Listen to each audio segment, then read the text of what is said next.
The Supreme Court's ruling on tariffs is deeply disappointing, and I'm ashamed of certain members of the court, absolutely ashamed, for not having the courage to do what's right for our country.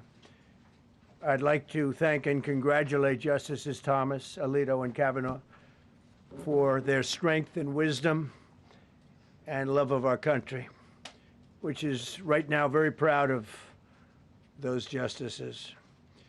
When you read the dissenting opinions, there's no way that anyone can argue against them. There's no way. Foreign countries that have been ripping us off for years are ecstatic. They're so happy.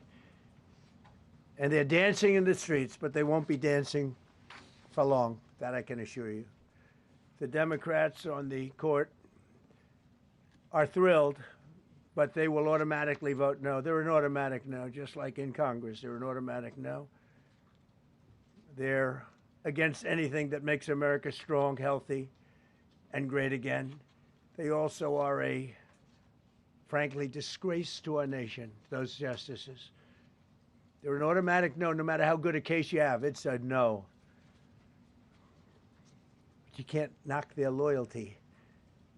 It's one thing you can do with some of our people. Others think they're being politically correct, which has happened before far too often with certain members of this court, and it's happened so often with this court. What a shame. Having to do with voting in particular, when in fact they're just being fools and lapdogs for the rhinos and the radical left Democrats, and not that this should have anything at all to do with it.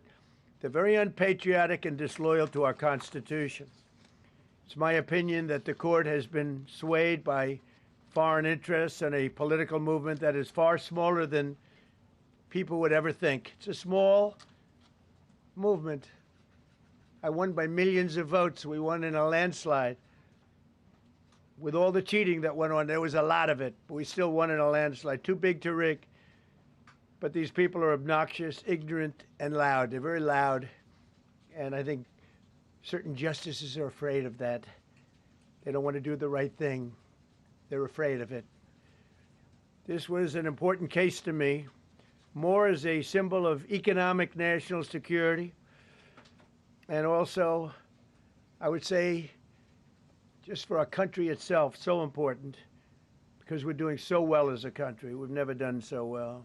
The good news is that there are methods, practices, statutes, and authorities, as recognized by the entire court in this terrible decision, and also as recognized by Congress, which they refer to, that are even stronger than the IEEPA tariffs available to me as President of the United States. And in actuality, I was very modest in my ask of other countries and businesses because I wanted to do, and it's very important, I wanted to be very well behaved because I wanted to do anything, I didn't want to do anything that would affect the decision of the court, because I understand the court. I understand how they are very easily swayed. I want to be a good boy. I have very effectively utilized tariffs over the past year to make America great again. Our stock market has just recently broken 50,000 on the Dow, and simultaneously, and even more amazingly, broken 7,000 on the S&P, two numbers that everybody thought upon our landslide election victory could not be attained. Think of that. Nobody thought it was possible to do it within 4 years, and we did it in 1 year. They said, you'll never be able, you'll go back and you read the geniuses, read their statements, all of the Nobel Prize winners in economics. They said, no, you couldn't do it in 4 years. Well, we didn't do it in 4 years. We did it in 1 year. We broke every record in the book, and we're continuing to do so.